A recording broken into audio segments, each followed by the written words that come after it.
నాకైతే రెగ్యులర్ గా కామెంట్లు వస్తున్నాయండి, ఐబ్రో చాలా పల్చగా ఉంటుంది, దానికి ఏమైనా హోమ్ రెమెడీ ఉంటే చెప్తారా. ఇప్పుడున్న బిజీ లైఫ్ లో ఈ హోమ్ మేడ్ రెమెడీస్ అన్ని మనకి టైం కుదరదు అనమాట. నేనేం చెప్తున్నానంటే ఈ పనమ్స్ ఐబ్రో ఆయిల్ అయితే ఉంటుందండి, బయట మార్కెట్ లో ఉంటుంది, ఇంకా ఆన్లైన్ లో కూడా ఉందన్నమాట. నైట్ టైం అప్లై చేసుకొని పడుకోండి, ఇది ఐబ్రో అనేది చాలా థిక్ షేడ్ వస్తుందండి.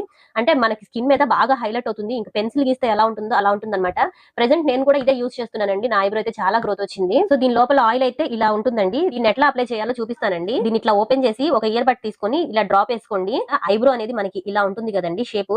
దీనికి మనం ఫస్ట్ ఒకసారి ఇట్లా అప్లై చేసి నెక్స్ట్ ఆపోజిట్ సైడ్ లో ఇట్లా మసాజ్ చేసుకుంటూ ఉండాలన్నమాట. ఐబ్రో అంటే హెయిర్ ఎటువైపు అయితే ఉంటుందో డైరెక్షన్ అటు నుంచి ఆపోజిట్ సైడ్ లో పూసే పక్కర్లేదండి.